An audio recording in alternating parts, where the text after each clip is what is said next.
오늘 우리에게 주시는 말씀은 시편 말씀인데요. 시편 44편 23절로 26절까지의 말씀입니다. 혹 없으시면 제가 천천히 읽어 드릴 테니 귀로 잘 들어주시면 좋겠습니다. 시편 44편 23절로 26절까지의 말씀입니다. 제가 봉독하겠습니다. 주여 깨소서 어찌하여 주무시나이까. 일어나시고 우리를 영원히 버리지 마소서.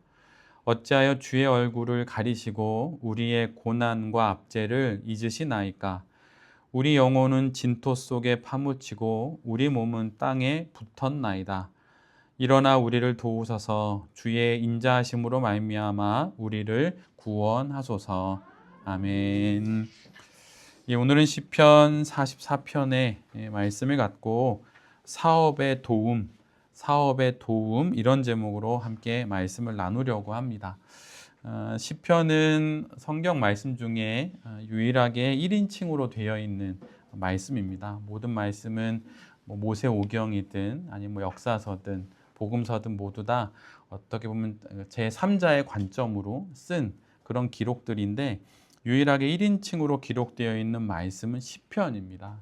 그래서 만약 막막할 때, 어렵고 힘들 때 거기에 기록되어 있는 나라고 하는 표현에 자신의 이름을 넣어서 읽기만 해도 그것이 기도가 되는 것이죠. 사실 시편은 이건 유진 피터슨이 했던 이야기인데 인간의 모든 희노애락과 모든 인생이 담아져 있다고 이렇게 이야기를 해요. 그래서 만약 창업을 했는데 어렵거나 아니면 직장생활 하는데 공고함이 있다면 시편의 어느 한 구절을 읽을 때 그것이 바로 나의 마음이 되어서 하나님께 기도를 올려드리게 되는 것이죠. 오늘 우리가 함께 보는 시편 44편은 그 앞부분에 이렇게 기록되어 있습니다.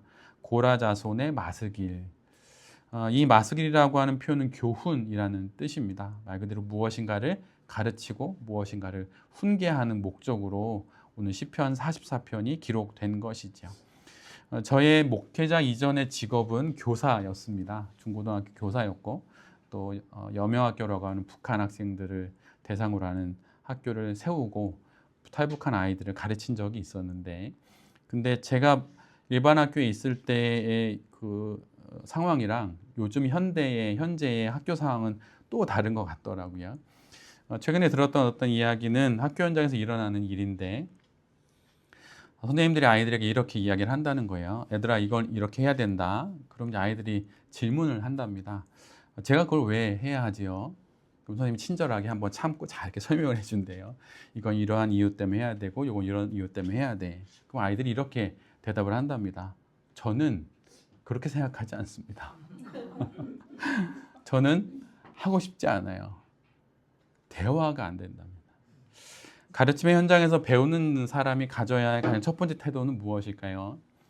수용하는 거예요. 받아들이고 그 가르침과 그 교훈을 나의 인생에 도움이 되는 것이라고 여기고 그것을 수납하는 것입니다. 근데 오늘 성경 말씀의 가장 앞에 이렇게 기록되어 있어요. 교훈이다. 이거는 가르침이다. 낮고 겸손한 자세로 받을 때 그래서 이 가르침이 우리에게 오게 되고 그 유익을 우리가 누리게 되는 것이죠. 인생을 살다 보면 어려운 일들이 있어요. 그리고 힘든 일이 있죠. 그러다 보면 어떻게 됩니까? 사람은 되게 뻣뻣해지고 굳어집니다. 근데 여러분 이 말씀을 잘 기억하세요. 부드러운 것은 생명에 가깝고 딱딱한 것은 죽음에 가깝다. 동서양에 항상 동일하게 이러한 문구는 항상 있습니다. 근데 어려움이 닥치면 나 지금 이것 때문에 죽을 것 같으니까 뻣뻣해지고 꼿꼿해져요. 근데 여러분 그런 배울 수가 없습니다. 자세를 낮추고 판단을 늦추어서 하나님의 도우심을 받으려 하는 자세가 있어야 해요. 근데 대부분 반대로 합니다. 판단을 빨리 서두르고 자세는 꼿꼿하게. 그러다 보니 일을 망치게 되는 것이에요. 그 가르침의 첫 시작을 오늘 본문은 이렇게 우리에게 권면해 줍니다. 그 가르침이 있는데 이런 가르침을 받았으면 좋겠다. 그건 무엇이냐면 조상의 세대에서부터 하나님께서 계속 베풀어 주셨던 하나님의 구원을 다시 한번 생각해 보라는 것이에요. 다른 말로 하면 과거를 돌아보라는 것입니다. 현재의 위기를 넘어서는 힘은 사실은 지금 여기에 있지 않고 미래에도 있지 않습니다.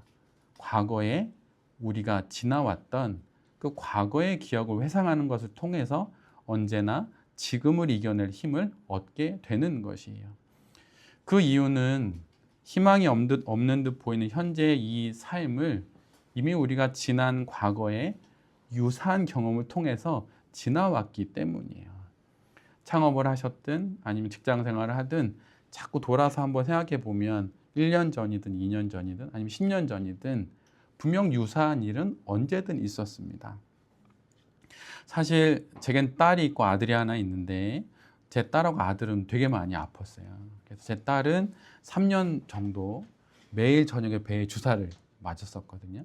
그리고 제 아들은 눈 한쪽이 좀 안 좋아가지고 눈 수술을 했었습니다. 서울대 어린이병원을 거의 집을 드나들듯이 드나들었어요.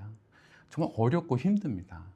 근데 그런 시기를 지나서 아이들이 이제 청소년이 되고 중학생, 고등학생이 되었는데 여전히 어려운 일들은 있어요. 학교 생활이든 아니면 뭐 건강, 아니면 뭐 마음의 어려움이든 있습니다. 근데 지금의 그 일만 바라보면 너무 막막해요. 그런데 5년 전, 10년 전 아이가 매일 저녁에 그런 어려움들을 겪었을 때가 이미 지나왔기 때문에 과거의 그 기억을 회상을 하면 지금을 지나갈 수 있는 것이죠. 위기가 어디 지금뿐이었을까요? 여러분, 과거에도 분명 있었습니다. 우리 경제적인 상황을 봐도 그렇잖아요. 그러니까 위태로웠던 과거의 그 시간을 회상하면서 우리는 그리스도인이니까 나를 살리신 하나님을 다시 기억하는 것이 모든 어려움에서 우리가 가장 먼저 해야 할 일이에요. 그럴 때 지금 맞이하고 있는 난관과 시련을 지나갈 힘을 나의 과거의 그 하나님으로부터 우리가 얻게 되는 것입니다. 여러분, 삶은 어떤 힘으로 살아가는 것일까요? 어떻게 살아가는 것일까요? 나의 계산으로 우리는 우리의 인생을 살아가는 것이 아니라 신신 하나님의 개입하심으로 살아가는 것이에요. 아무리 계산하고 머리를 굴려도 여러분 그것으로 인생 사라지지 않습니다. 복잡게 우리 속해서 살잖아요. 그래서 내가 이거 1번, 2번을 3번까지 잘 이거 다듬어도 4, 5, 6번이 터지게 되어 있어요. 그러기에 늘 언제나 인생은 나의 계산이 아니라 신이신 하나님의 개입하심으로 살아갈 수밖에 없다는 것을 우리 모두가 늘 기억해야 하는 것이에요. 그래서 하나님과 함께 했던, 하나님이 도우셨던 과거의 기억을 증거 삼아서 현재의 불어닥칠 위기를 견디고 극복해 나가는 것입니다. 전도서 7장 14절에 이런 말씀이 있어요. 여러분 잘 한번 귀담아 들어보십시오. 형통한 날에는 기뻐하거라. 그러나 곤고한 날에는 되돌아 보거라. 이 두 가지를 하나님이 병행하게 하셨다. 이런 말씀이 전도서 7장 14절에 있습니다. 다른 번역본들은 이렇게 말해요. 좋을 때는 기뻐해도 좋다. 그런데 어려울 때는 생각해 보거라. 너에게 그러한 과거가 있지 않았는지 돌아보라는 것이에요. 장래의 일을 우리는 능히 알 수 없습니다. 우리가 예배드리고 나가서 바로 코앞에 어떤 일이 벌어질지도 모르지요. 그러기에 공고한 날에는 과거의 하나님을 회상하면서 되돌아보아야 하는 것이에요. 그럴 때 거기서 다시 힘을 내어서 인생을 살아갈 수 있게 되는 것입니다. 오늘 시인은 이렇게 가장 먼저 과거의 하나님, 과거의 기억들, 과거의 은혜를 뒤돌아보라고 이야기하고 우리를 다시 우리의 삶의 자리인 이 현실로 돌아오게 합니다. 그래서 지금의 현실을 마주하라고 해요. 그리고 그 가운데서 여전히 일해 주실 하나님을 기대하면서 기도하라고 합니다. 그런데 여러분, 그렇다고 해서 현실의 이 상황에서 하나님을 기대하고 기도하면 문제가 해결이 되나요? 기도한다고 모든 것이 갑자기 형통해지거나 상황이 급변하는 것은 결코 아닙니다. 그런데 오늘 본문을 보면 시인은 그런 상황에서 자신을 조롱하고 자기가 겪는 수치와 어려움들을 있는 그대로 하나님께 말씀드립니다. 사람들이 자신을 헐값으로 팔아 넘기고 있다고 말하고 다른 나라들이 조롱하면서 헐뜯는다고 그렇게 말해요. 이럴 때 우리는 무엇을 기억해야 합니까? 의미 있는 언제나 새로운 삶은 언제나 어려운 방해와 어려움이 있다는 것을 기억해야 한다는 것이에요. 어려움, 방해, 회방 이런 것은 새로운 일에 언제나 기본값입니다. 상수예요. 항상 있는 것입니다. 현재의 그러저러한 삶을 넘어서 뭔가 새롭고 우리는 그리스도인이니까 거룩한 삶을 살아가려고 결심하고 도전하면 늘 어려움은 따라옵니다. 평탄하지 않은 게 당연한 것이에요. 방해가 있고 교묘한 타협이 있습니다. 왜 창업했냐? 그냥 월급 받고 그냥 직장 생활을 하지. 그런데 그럴 때마다 우리가 주목해야 하는 것은 장애물이 있다는 것이 오히려 그 길이 바른 길일 수 있다는 그런 증표가 된다고 하는 것이에요. 평탄하지 않음이 오히려 제대로 가고 있다는 증거일 수 있습니다. 쉽다면 뭔가 이상한 것이에요. 여러분, 유혹이라고 하는 것의 가장 치명적인 유혹의 특징이 무엇인지 아십니까? 그것이 유혹처럼 보이지 않고 기회처럼 보여야 한다는 것이에요. 기회처럼 보인다는 건 무엇입니까? 쉬워 보여야 한다는 것이에요. 이거 놓치면 나 망한다. 이렇게 조바심이 생겨야 한다는 것이죠. 그러나 쉽게 빨리 돈을 벌 수 있다는 그 말이 사기인 것과 같듯이 방해가 있고 회방이 있고 어려움이 있다면 오히려 그 반대로 내가 지금 올바른 길을 가고 있다는 증거일 수도 있는 것입니다. 그러니 지금 마주하고 있는 현실의 어려움에 너무 분해하지도 말고, 다른 사람들은 창업하면 잘 되던데 나라에 어떤 뭐 투자하면 이렇게 막 신청하면 투자금도 주고 기금도 주고 막 이러던데 억울해하지 말고 풀어갈 길을 여러분 모색하십시오. 지난 한 주에 류승환 감독이 쓴 재미의 조건이라고 하는 책을 정말 재미있게 읽었어요. 영화라고 하는 그 세계를 쓴 글이었는데 그 영화판에서 벌어지고 있는 그 생존과 흥행의 사이길을 지나면서 고군분투하는 그의 글을 읽게 되었습니다. 근데 그 책을 다 읽고 제가 그 책의 모서리에 제 연필로 이렇게 적었어요. 중심이 흔들릴 때는 왜라는 질문을 던지고 앞날이 막막할 때는 어떻게라는 질문을 던지자. 중심이 흔들릴 때 그때는 우리가 무엇을 되돌아봐야 합니까? 나의 뿌리는 어디인지, 나의 이 사업의 원칙은 무엇인지, 나는 이 외에 사업을 왜 시작했지? 그런 질문을 던지는 것이에요. 근데 앞날이 막막할 때 어디가 맞는 방향이지? 그럴 때는 어떻게라는 질문을 던지라는 것입니다. 지금 맞이하고 있는 문제가 만약 사업의 기준에 대한 문제라면 왜라고 물어야 할 것이에요. 왜? 나는 왜? 그리고 만약 나아가야 할 길에 대한 질문이라면 어떻게라고 하는 질문을 통해서 우리의 길을 열어가야 할 것입니다. 성도는 질문을 통해 중심을 잡고 질문을 통해 문을 열어가는 사람들이에요. 여러분 성경을 읽어보십시오. 오만 군데 다 질문합니다. 나는 왜 이렇게 힘들지요? 나는 왜 이렇게 어려움이 많지요? 하나님, 난 언제 이 형통을 누리게 되죠? 다 질문이에요. 근데 여러분 그 질문을 하나님께서 당신의 문을 열어주는 노크 소리로 들으세요. 질문하셔야 합니다. 근데 그렇게 질문할 때 우리는 다시 중심을 잡고 질문을 통해서 문을 열 수 있게 되는 것입니다. 오늘 본문의 마지막 부분을 보면 이렇게 과거를 돌아보고 현실을 지났던 시인이 마지막으로 도착한 고백은 오늘 우리가 함께 읽었던 본문입니다. 그걸 한 문장으로 정리하자면 이것이에요. 나는 주님을 여전히 찾겠다. 그는 막막한 현실 앞에서도 위축되지 않기로 결정합니다. 그리고 하나님의 도우심을 구합니다. 그것이 믿어지든 안 믿어지든 일단 해보기로 한 것이에요. 사업이란 여러분 무엇이라고 생각하십니까? 저는 사업을 해본 적은 없어요. 근데 사실은 사업 기획서를 써본 적은 있어요. 제가 유기농 레스토랑을 한번 해볼 생각을 했었거든요. 네, 올가인가요? 올가?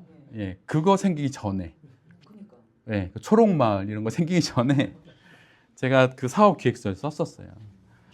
한다 하고 쫙 하다가 교사가 됐죠. 근데 여러분 사업이 무엇일까요? 사업은 모든 사람들이 아직 보지 못한 길을 가거나 아니 모든 사람들이 등 돌린 일에서 길을 찾는 것과 같은 것 같아요. 모두가 안 된다고 하고 모두가 아직 때가 아니라고 할 때 길을 찾는 것이 사업이죠. 그 사업에서 우리는 가끔 걱정과 고민을 헷갈려 합니다. 그럼 걱정과 고민의 차이가 무엇일까요? 걱정은 이런 거예요. 어떻게 하지?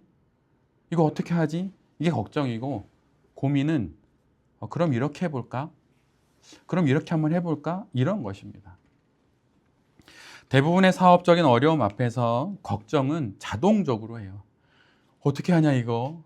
다음 달 우리 직원들 줄 돈이 없는데, 다음 달 임대료 없는데 어떻게 하지?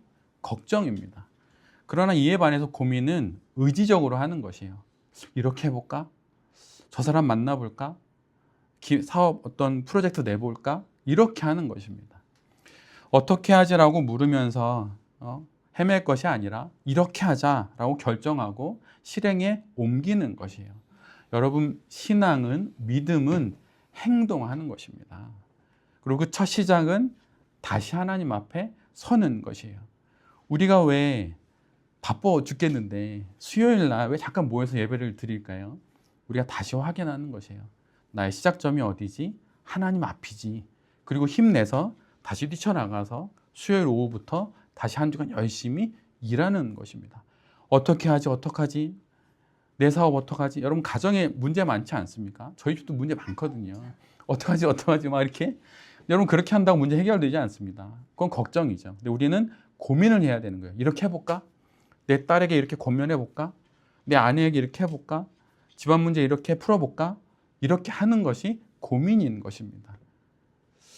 유명한 강사인 김미경 씨가 있어요. 이제는 유튜브 안에서 또 온라인 안에서 이제 학교 같이 대학교 같은 거를 이제 만들어서 사업을 하시던데, 그 김미경 씨가 잘 나가던 사업이 코로나 3년으로 인해서 큰 어려움을 겪게 되었습니다. 원래 이분은 증평 출신이에요.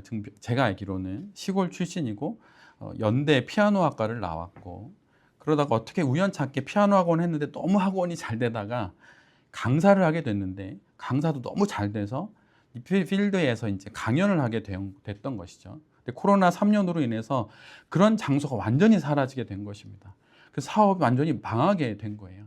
근데 그때 나이 많으신 그 어머니가 해주셨던 말이 떠올랐답니다. 미경아, 살다가 겁나거나 무서우면 일찍 일어나거라. 마음이 막막하고 힘들 때, 실패했을 때 겁먹지 말고 무서우면 그냥 일찍 일어나거라. 제가 알기로는 이분은 개신교 교인입니다. 증평 감리교회에 다녔다고도 인터넷 보니까 나왔던데, 성도들에게는 새벽 기도라고 하는 익숙한 것이 있지요. 막막하고 겁이 나고 무서우면 일찍 일어나서 하나님께 나아가 기도하는 것입니다. 기도로 다시 길을 찾는 것이죠. 시편에 기록된 많은 말씀들은 새벽을 깨우는 사람들의 기도입니다. 과거를 돌아봐서 과거의 나의 삶 가운데 일해 주셨던 하나님의 그 은혜를 기억하며, 그래 다시 한번 이 현실의 문제를, 지금 현재의 문제를 해결할 수 있다고 하는 그런 용기를 갖고 다시 주님 앞에 나아가 기도하면서, 무섭고 겁이 날 때 다시 하나님 앞에 서게 되면 용기를 갖고 다시 길을 찾아 나갈 수 있는 것입니다. 그럴 때 우리의 사업을 도우신 하나님을 보게 되는 것이죠. 여러분, 사업은 사람과 하고 사람이 하는 것 같지만 종국에는 하나님이 하십니다. 사람이 커 보이면 이런 거 위험한 신호일 수 있어요. 그런데 하나님이 커 보이고 하나님을 통해서 나의 마음이 침착해지고 차분해지면 사리가 분별돼서 유혹되지 않고 헛된 이야기에 넘어가지 않고 바른 길을 차근차근 걸어가게 되는 것입니다. 우리 사업의 도움은 하나님으로부터 옵니다. 과거에도 그랬고 지금도 그럴 것이고 앞으로도 그러할 것입니다. 이 사실을 기억하면서 한 주간 다시 사업을 해나가시고 직장 생활을 해나가실 때 겁이 나고 무서우시면 일찍 일어나서 하나님 앞에 기도하면서 다시 용기 내어 새 길을 찾아가시는 여기 계신 모든 대표님들과 또 이 말씀을 전하는 제 자신이 될 수 있기를 간절히 기도드립니다. 아멘.